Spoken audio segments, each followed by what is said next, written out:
ਮਿਹਨਤ ਬੰਦਾ ਕਰਦਾ ਸੱਚੀ ਲਗਨ ਦੇ ਨਾਲ, ਅੱਲਾ ਦੀ ਜ਼ਾਤ ਉਹਨਾਂ ਨੂੰ ਸਿਲਾ ਜ਼ਰੂਰ ਦਿੰਦੀ ਹੈ। ਉਹਨਾਂ ਨੇ ਹੋਟਲ ਬਣਾਏ ਆ ਕਰਾਚੀ ਤੋਂ ਬਾਹਰ, ਹਾਕਸਬੇ ਤੋਂ ਅੱਗੇ ਪੈਰਾਡਾਈਜ਼ ਪੁਆਇੰਟ, ਉਹਦੇ ਨਾਲ ਹੀ ਨੀਲਮ ਪੁਆਇੰਟ ਵੀ ਹੈ। ਉਸ ਜਗ੍ਹਾ ਦੇ ਉੱਤੇ ਲੋਕੀ ਕਾਫੀ ਜ਼ਿਆਦਾ ਇੰਜੋਏ ਕਰਨ ਵਾਸਤੇ, ਤੇ ਇੰਜੋਇਮੈਂਟ ਵੀ ਹੋ ਜਾਏਗੀ ਤੁਹਾਡੀ, ਤੇ ਉਨੀ ਦੇਰ ਨੂੰ ਹਾਜੀ ਸਾਹਿਬ ਵੀ ਆ ਜਾਣਗੇ, ਤੇ ਫਿਰ ਤੁਸੀਂ ਮਿਲ ਲਿਆ ਜੇ। ਅਸੀਂ ਜਦੋਂ ਉਹਨਾਂ ਨੂੰ ਹਾਜੀ ਸਾਹਿਬ ਨੂੰ ਮਿਲਿਆ ਤੇ ਹਾਜੀ ਸਾਹਿਬ ਆਂਦੇ ਨੇ ਸਾਨੂੰ ਮਾਲ ਦੀ ਕੋਈ ਨਹੀਂ ਜ਼ਰੂਰਤ। ਬਿਸਮਿल्लाहिर रहमानिर रहीम। ਦੋਸਤੋ, ਭੈਣੋ ਤੇ ਭਰਾਓ, ਔਰ ਇਸ ਵੀਡੀਓ ਨੂੰ ਦੇਖਣ ਵਾਲੇ ਮਿੱਤਰੋ, ਸੰਗੀਓ, ਸਾਥੀਓ, ਮੇਰੀ ਤਰਫੋਂ ਸਭ ਨੂੰ अस्सलाम वालेकुम। ਦੋਸਤੋ, ਅੱਜ ਦੀ ਇਹ ਵੀਡੀਓ ਮੈਂ ਖਾਸ ਤੁਹਾਡੇ ਵਾਸਤੇ ਬਣਾਉਣਾ ਚਾਹ ਰਿਹਾ, ਜਿਸ ਦੇ ਵਿੱਚ ਮੈਂ ਇੱਕ ਮੈਸੇਜ ਦੇਣਾ ਚਾਹ ਰਿਹਾ। ਉਹ ਮੈਸੇਜ ਕੀ ਹੈ? ਉਹ ਮੈਸੇਜ ਇਹ ਵੇ ਕਿ ਜਿਹੜਾ ਬੰਦਾ ਮਿਹਨਤ ਤੇ ਯਕੀਨ ਰੱਖਦਾ ਹੈ ਔਰ ਮਿਹਨਤ ਕਰਦਾ ਹੈ, ਔਰ ਜਿਹੜਾ ਬੰਦਾ ਥੋੜੀ ਜਿਹੀ ਮਿਹਨਤ ਕਰਨ ਤੋਂ ਬਾਅਦ ਮਾਯੂਸ ਹੋ ਕੇ ਹਰ ਕੰਮ ਛੱਡ ਦਿੰਦਾ, ਉਹਨੂੰ ਇਸ ਤਰ੍ਹਾਂ ਨਹੀਂ ਕਰਨਾ ਚਾਹੀਦਾ। ਉਹਨੂੰ ਆਪਣੀ ਮਿਹਨਤ ਤੇ ਯਕੀਨ ਰੱਖਣਾ ਚਾਹੀਦਾ ਔਰ ਮਿਹਨਤ ਕਰਕੇ ਅੱਗੇ ਵਧਣ ਦੀ ਕੋਸ਼ਿਸ਼ ਕਰਦਿਆਂ ਰਹਿਣਾ ਚਾਹੀਦਾ, ਔਰ ਆਪਣਾ ਰਿਜ਼ਕ ਹਲਾਲ ਕਮਾਉਣ ਵਾਸਤੇ ਮਿਹਨਤ ਨੂੰ ਜਾਰੀ ਰੱਖਣਾ ਚਾਹੀਦਾ। ਤੇ ਦੋਸਤੋ, ਮੈਂ ਲੜਕਪਨ ਦੇ ਵਿੱਚ ਕਰਾਚੀ ਗਿਆ 1990 'ਚ, ਇਸ ਨੀਅਤ ਨਾਲ ਕਿ ਰਿਜ਼ਕ ਕੁਸ਼ਾਦਾ ਹੋਣਾ ਚਾਹੀਦਾ। ਜਿੱਥੇ ਅੱਲਾਹ ਤਾਲਾ ਨੇ ਫਰਮਾਇਆ ਕਿ ਜਿੱਥੇ ਤੁਹਾਡਾ ਰਿਜ਼ਕ ਕੁਸ਼ਾਦਾ ਨਹੀਂ, ਉੱਥੋਂ ਹਿਜਰਤ ਕਰ ਜਾਓ। ਤੇ ਮੈਂ ਇਸੇ ਨੀਅਤ ਨੂੰ ਲੈ ਕੇ ਰਿਜ਼ਕ ਦੀ ਕੁਸ਼ਾਦਗੀ ਵਾਸਤੇ ਕਰਾਚੀ ਹਿਜਰਤ ਕਰ ਗਿਆ, ਔਰ ਉੱਥੇ ਜਾ ਕੇ ਮੈਂ ਇੱਕ ਦੁਕਾਨ ਬਣਾਈ। ਪਿਛਲੀਆਂ ਵੀਡੀਓ ਦੇ ਵਿੱਚ ਮੈਂ ਇਸ ਚੀਜ਼ ਦਾ ਥੋੜਾ ਜਿਹਾ ਜ਼ਿਕਰ ਕਰ ਚੁੱਕਿਆ ਵਾਂ। ਔਰ ਦੁਕਾਨਦਾਰੀ ਜ਼ਾਹਰ ਹੈ ਜਾਂਦਿਆਂ ਹੀ ਸ਼ੁਰੂ ਤਾਂ ਨਹੀਂ ਹੋ ਜਾਂਦੀ, ਉਹਦੇ ਵਾਸਤੇ ਮਿਹਨਤ ਕਰਨੀ ਪੈਂਦੀ ਹੈ, ਉਹਦੇ ਵਾਸਤੇ ਕੋਸ਼ਿਸ਼ ਕਰਨੀ ਪੈਂਦੀ ਹੈ, ਤਾਂ ਜਾ ਕੇ ਉਹ ਅੱਗੇ ਵੱਧਦੀ ਹੈ। ਮੈਂ ਦੁਕਾਨ ਦੇ ਉੱਤੇ ਸੇਲ ਘੱਟ ਕਰਦਾ ਸਾਂ ਤੇ ਦੂਸਰੀਆਂ ਦੁਕਾਨਾਂ ਤੇ ਜਾ ਕੇ ਆਰਡਰ ਲੈ ਕੇ ਇਸ ਤਰੀਕੇ ਨੂੰ ਮੈਂ ਆਸਾਨ ਸਮਝਦਾ ਹਾਂ, ਔਰ ਉਹਦੇ ਵਾਸਤੇ ਮੈਂ ਮਿਹਨਤ ਕਰਦਾ ਰਹਿੰਦਾ ਸਾਂ। ਅਕਸਰ ਮੈਂ ਲੋਕਲ ਟਰਾਂਸਪੋਰਟ ਦੇ ਉੱਤੇ ਸਫ਼ਰ ਕਰਦਾ ਹਾਂ, ਕਿਉਂਕਿ ਮੇਰੇ ਕੋਲ ਅਜੇ ਉਹ ਸਹੂਲਤਾਂ ਨਹੀਂ ਸਨ, ਔਰ ਨਾ ਹੀ ਮੈਂ ਸ਼ਹਿਰ ਦਾ ਵਾਕਿਫ ਸਾਂ ਕਿ ਮੈਂ ਮੋਟਰਸਾਈਕਲ ਤੇ ਜਾਂ ਕੋਈ ਦੂਸਰੀ ਸਹੂਲਤ ਲੈ ਕੇ ਤੇ ਹੋਰ ਦੀ ਘੁੰਮਾਂ ਫਿਰਾਂ ਔਰ ਦੁਕਾਨਾਂ 'ਤੇ ਪਹੁੰਚਾਂ। ਕਿਉਂਕਿ ਰੋਡ ਦੇ ਉੱਤੇ ਹੀ ਅਕਸਰ ਦੁਕਾਨਾਂ ਨਜ਼ਰ ਆ ਜਾਂਦੀਆਂ ਸਨ। ਬੱਸ ਦੇ ਉੱਤੇ ਸਫ਼ਰ ਕਰਦੇ ਹਾਂ ਤੇ ਜਿੱਥੇ ਕੋਈ ਅੱਛੀ ਦੁਕਾਨ ਨਜ਼ਰ ਆਉਂਦੀ ਸੀ, ਸਮਝਦੇ ਹਾਂ ਕਿ ਇਸ ਦੁਕਾਨ ਦੇ ਉੱਤੋਂ ਸਾਨੂੰ ਆਰਡਰ ਮਿਲ ਜਾਏਗਾ। ਉਹ ਦੁਕਾਨਾਂ ਕਿਹੜੀਆਂ ਸਨ? ਪੰਜਾਬ ਦੇ ਵਿੱਚ ਉਹਨਾਂ ਨੂੰ ਟੈਂਟ ਸਰਵਿਸ ਦੇ ਨਾਂ ਤੋਂ ਬੁਲਾਇਆ ਜਾਂਦਾ ਹੈ, ਔਰ ਕਰਾਚੀ ਦੇ ਵਿੱਚ ਦੁਕਾਨਾਂ ਦਾ ਨਾਂ ਡੈਕੋਰੇਸ਼ਨ ਸਰਵਿਸ ਲਿਖਿਆ ਜਾਂਦਾ ਹੈ, ਮੈਂ ਫਲਾਂ ਡੈਕੋਰੇਸ਼ਨ ਸਰਵਿਸ।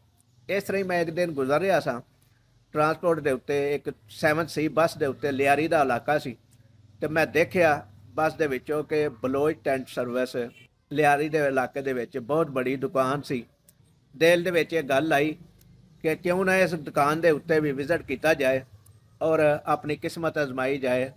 ਹੋ ਸਕਦਾ ਕਿ ਅੱਲਾ ਦੀ ਜ਼ਾਤ ਸਾਡਾ ਰਿਜ਼ਕ ਇਸ ਦੁਕਾਨ ਤੇ ਵੀ ਲਾਇਆ ਹੋਵੇ, ਇੱਥੇ ਵੀ ਆਰਡਰ ਮਿਲ ਜਾਏ, ਤਾਂ ਕਿ ਆਰਡਰ ਮਿਲਣ ਦੇ ਨਾਲ ਮੁਮਕਿਨ ਹੈ ਕਿ ਬਹੁਤ ਜ਼ਿਆਦਾ ਆਰਡਰ ਮਿਲੇ ਔਰ ਸਾਡਾ ਰਿਜ਼ਕ ਅੱਛਾ ਖਾਸਾ ਬਣ ਜਾਏ ਇੱਥੇ। ਇਸੇ ਨੀਅਤ ਨਾਲ ਅਗਲੇ ਸਟਾਪ ਤੇ ਮੈਂ ਉਤਰ ਗਿਆ, ਤੇ ਜਦੋਂ ਉਤਰਿਆ ਤੇ ਵਾਪਸੀ ਮੈਨੂੰ ਪੈਦਲ ਆਣਾ ਪਿਆ, ਕੁਝ ਥੋੜਾ ਕੁਝ ਚੱਲ ਕੇ ਪੈਦਲ ਆਣਾ ਪਿਆ, ਔਰ ਉਸ ਦੁਕਾਨ ਤੇ ਮੈਂ ਪਹੁੰਚ ਗਿਆ।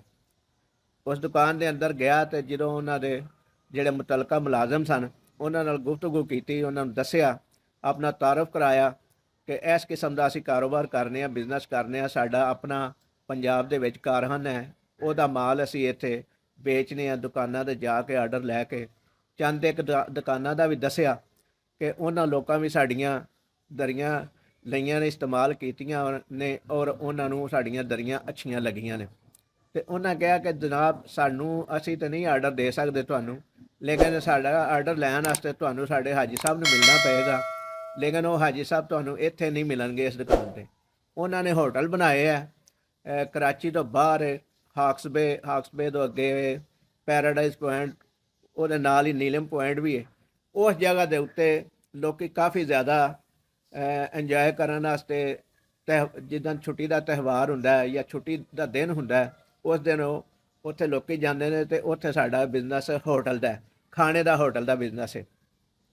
ਸਾਡੇ ਹਾਜੀ ਸਾਹਿਬ ਜਿਹੜੇ ਨੇ, ਮਾਲਕ ਜਿਹੜੇ ਨੇ, ਜਿਹੜੇ ਦੁਕਾਨ ਦੇ ਓਨਰ ਨੇ, ਉਹ ਉਸ ਜਗ੍ਹਾ ਤੇ ਬਹਿੰਦੇ ਨੇ ਤੇ ਤੁਹਾਨੂੰ ਉਹਨਾਂ ਨੂੰ ਮਿਲਣਾ ਪਏਗਾ। ਉਹਨਾਂ ਨੂੰ ਮਿਲਣ ਤੋਂ ਬਾਅਦ ਹੀ ਅਸੀਂ ਕੁਝ ਕਰ ਸਕਦੇ ਹਾਂ, ਜਾਂ ਸਾਨੂੰ ਉਹ ਆਰਡਰ ਦੇਣਗੇ, ਸਾਨੂੰ ਉਹ ਦੱਸਣਗੇ, ਤੇ ਫਿਰ ਹੀ ਅਸੀਂ ਦਰੀਆਂ ਖਰੀਦਾਂਗੇ। ਕਿਉਂਕਿ ਸਾਨੂੰ ਜਿਹੜਾ ਨਾ ਇਹ ਹੁਕਮ ਨਹੀਂ ਹੈ ਹਾਜੀ ਸਾਹਿਬ ਦੀ ਤਰਫੋਂ ਕਿ ਤੁਸੀਂ ਕੋਈ ਸਮਾਨ ਖਰੀਦੋ। ਅਸੀਂ ਇਸ ਨੀਅਤ ਨਾਲ, ਇਸ ਸਮਝ ਲੈ ਕੇ ਇਰਾਦੇ ਦੇ ਨਾਲ ਦੂਸਰੇ ਦਿਨ ਜੁਮਾ ਦਾ ਦਿਨ ਸੀ ਤੇ ਉਸ ਜਗ੍ਹਾ ਤੇ ਪਹੁੰਚ ਗਏ। ਉਸ ਜਗ੍ਹਾ ਤੇ ਪਹੁੰਚਣ ਵਾਸਤੇ ਜ਼ਾਤੀ ਕਨਵੈਂਸ ਚਾਹੀਦੀ ਸੀ, ਕਿਉਂਕਿ ਕਰਾਚੀ ਸ਼ਹਿਰ ਤੋਂ ਕਾਫੀ ਦੂਰ ਹੈ। ਹੁਣ ਹੋ ਸਕਦਾ ਉਹਦੇ ਕਰੀਬ ਹੀ ਆਬਾਦੀ ਪਹੁੰਚ ਗਈ ਹੋਵੇ, ਲੇਕਿਨ ਅੱਜ ਤੋਂ ਮੈਂ 30-32 ਸਾਲ ਪੁਰਾਣੀ ਮੈਂ ਗੱਲ ਸੁਣਾ ਰਿਹਾ ਤੁਹਾਨੂੰ, ਤਕਰੀਬਨ 91-92 ਦੀ। ਤੇ ਮੈਂ ਇਸ ਨੀਅਤ ਦੇ ਨਾਲ ਚਲਾ ਗਿਆ। ਇੱਕ ਬੱਸ ਮਾੜੀਪੁਰ ਤੋਂ ਜਾਂਦੀ ਸੀ, ਜਿਹੜੀ ਸਵੇਰ ਜਾਂਦੀ ਸੀ ਤੇ ਸ਼ਾਮ ਨੂੰ ਵਾਪਸ ਪਿੰਡਾਂ ਦੇ ਵਿੱਚੋਂ ਹੁੰਦਿਆਂ ਵਾਪਸੀ ਉਹ ਆਉਂਦੀ ਹੁੰਦੀ ਸੀ। ਉਸ ਤੋਂ ਇਲਾਵਾ ਲੋਕਲ ਟਰਾਂਸਪੋਰਟ ਕੋਈ ਨਹੀਂ ਸੀ, ਇੱਕ ਬੱਸ ਸੀ ਸਿਰਫ ਉਸ ਟਾਈਮ ਤੇ। ਤੇ ਮੈਂ ਉਸ ਬੱਸ ਦੇ ਉੱਤੇ ਬੈਠਿਆ, ਮੈਨੂੰ ਮਾਲੂਮਾਤ ਮਿਲੀ ਤੇ ਮੈਂ ਉਸ ਬੱਸ ਤੇ ਬੈਠ ਕੇ ਤੇ ਮਿਲਣ ਚਲਾ ਗਿਆ ਹਾਜੀ ਸਾਹਿਬ ਨੂੰ, ਇਸ ਨੀਅਤ ਨਾਲ ਕਿ ਅੱਲਾਹ ਤਾਲਾ ਦੀ ਜ਼ਾਤ ਸਾਡਾ ਰਿਜ਼ਕ ਵਧਾਏ, ਸਾਡਾ ਕੰਮ ਨਿਕਲੇ, ਕੰਮ ਵਧੇ, ਸਾਡਾ ਮਾਲ ਵਿਕੇ ਤੇ ਸਾਡਾ ਰਿਜ਼ਕ ਵੀ ਵਧੇ।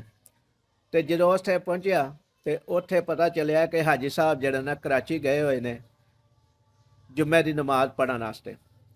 ਤੇ ਉਹਨਾਂ ਮੁਲਾਜ਼ਮਾਂ ਦੱਸਿਆ ਕਿ ਘੰਟਾ ਡੇਢ ਲੱਗ ਜਾਣਾ, ਤੇ ਤੁਸੀਂ ਉਸ ਦੌਰਾਨ ਸਮਝ ਲਓ ਕਿ ਇੱਥੇ ਸੈਰ ਕਰ ਲਓ, ਫਿਰ ਲਓ, ਇੰਜੋਏ ਕਰ ਲਓ।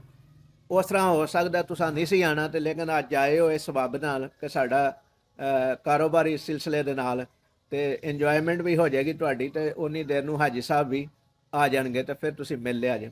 ਅਸੀਂ ਜਦੋਂ ਉਹਨਾਂ ਨੂੰ ਹਾਜੀ ਸਾਹਿਬ ਨੂੰ ਮਿਲਿਆ ਤੇ ਹਾਜੀ ਸਾਹਿਬ ਆਂਦੇ ਨੇ ਸਾਨੂੰ ਮਾਲ ਦੀ ਕੋਈ ਨਹੀਂ ਜ਼ਰੂਰਤ, ਲੇਕਿਨ ਤੁਸੀਂ ਮਾਯੂਸ ਨਾ ਹੋ, ਕਿਉਂਕਿ ਤੁਸੀਂ ਮਿਹਨਤ ਕਰਕੇ ਆਏ ਹੋ ਇੱਥੇ ਮੇਰੇ ਕੋਲ, ਤੇ ਉਹਦਾ ਤੁਹਾਨੂੰ ਸਿਲਾ ਕੁਝ ਨਾ ਕੁਝ ਤਾਂ ਮਿਲਣਾ ਚਾਹੀਦਾ। ਤੁਹਾਨੂੰ ਮੈਂ ਕੁਝ ਦਰੀਆਂ ਦਾ ਆਰਡਰ ਦੇ ਦੇਣਾ ਵਾ, ਮਤਲਬ 100-150 ਦਰੀ ਦਾ ਆਰਡਰ ਦੇ ਦੇਣਾ ਵਾ, ਤੇ ਤੁਸੀਂ ਕੱਲ ਦਰੀਆਂ ਦੇ ਕੇ ਤੇ ਉਹਨਾਂ ਕੋਲੋਂ ਮੁਲਾਜ਼ਮਾਂ ਕੋਲੋਂ ਪੇਮੈਂਟ ਲੈ ਲਿਆ ਜੇ। ਕਿਉਂਕਿ ਮੈਂ ਰਾਤ ਨੂੰ ਜਦੋਂ ਜਾਵਾਂਗਾ ਕਰਾਚੀ ਤੇ ਮੈਂ ਉਹਨਾਂ ਨੂੰ ਤੁਹਾਡੇ ਵੱਲੋਂ ਦੱਸ ਦਿਆਂਗਾ ਕਿ ਇਸ ਤਰ੍ਹਾਂ ਬੰਦੇ ਆਏ ਸਨ ਤੇ ਮੈਂ ਉਹਨਾਂ ਨੂੰ ਆਰਡਰ ਦੇ ਦਿੱਤਾ ਤੇ ਉਹਨਾਂ ਕੋਲ ਆਰਡਰ ਲੈ ਲਓ। ਤੇ ਦੋਸਤੋ, ਇਹ ਥੋੜੀ ਜਿਹੀ ਕਹਾਣੀ ਸੁਣਾਉਣ ਦਾ ਮਕਸਦ ਇਹ ਸੀ ਕਿ ਜਦੋਂ ਬੰਦਾ ਇੱਕ ਮਿਹਨਤ ਦੀ ਨੀਅਤ ਨਾਲ, ਇਸ ਨੀਅਤ ਦੇ ਨਾਲ ਘਰੋਂ ਨਿਕਲਦਾ ਕਿ ਮੇਰਾ ਰਿਜ਼ਕ ਕੁਸ਼ਾਦਾ ਹੋਵੇ, ਤੇ ਅੱਲਾ ਦੀ ਜ਼ਾਤ ਉਹਦੇ ਵਾਸਤੇ ਸਬਾਬ ਪੈਦਾ ਕਰਦੀ ਹੈ। ਤੇ ਪਿਛਲੀਆਂ ਵੀਡੀਓ ਦੇ ਵਿੱਚ ਵੀ ਇੱਕ ਦੋ ਜਗ੍ਹਾ ਤੇ ਮੈਂ ਜ਼ਿਕਰ ਇਸ ਤਰ੍ਹਾਂ ਸੱਚ ਦੇ ਬਾਰੇ 'ਚ ਵੀ ਗੁਫ਼ਤਗੂ ਕੀਤੀ ਹੈ। ਅੱਜ ਮੈਂ ਮਿਹਨਤ ਦੇ ਬਾਰੇ 'ਚ ਗੁਫ਼ਤਗੂ ਕੀਤੀ ਹੈ। ਜਿਹੜਾ ਮਿਹਨਤ ਬੰਦਾ ਕਰਦਾ ਸੱਚੀ ਲਗਨ ਦੇ ਨਾਲ, ਅੱਲਾ ਦੀ ਜ਼ਾਤ ਉਹਨਾਂ ਨੂੰ ਸਿਲਾ ਜ਼ਰੂਰ ਦਿੰਦੀ ਹੈ। ਅੱਜ ਲਈ ਇੰਨਾ ਹੀ, ਅਗਲੀ ਵੀਡੀਓ ਤੱਕ ਲਈ ਇਜਾਜ਼ਤ ਦਿਓ। ਇਸ ਵੀਡੀਓ ਨੂੰ ਲਾਈਕ ਕਰਿਆ ਜੇ, ਸ਼ੇਅਰ ਕਰਿਆ ਜੇ, ਤੇ ਚੈਨਲ ਨੂੰ ਸਬਸਕ੍ਰਾਈਬ ਕਰਿਆ ਜੇ, ਔਰ ਕਮੈਂਟ ਸੈਕਸ਼ਨ ਦੇ ਵਿੱਚ ਇੱਕ ਕਮੈਂਟ ਲਾਜ਼ਮੀ ਕਰਿਆ ਜੇ। ਤੁਹਾਡੀ ਪਿਆਰ ਮੁਹੱਬਤ ਵਾਲੀ ਰਾਏ ਜਿਹੜੀ ਹੈ ਨਾ, ਉਹਦੇ ਬਾਰੇ 'ਚ ਸਾਨੂੰ ਇਲਮ ਹੋ ਸਕੇ। ਅੱਲਾ ਨਿਗਹਿਬਾਨ।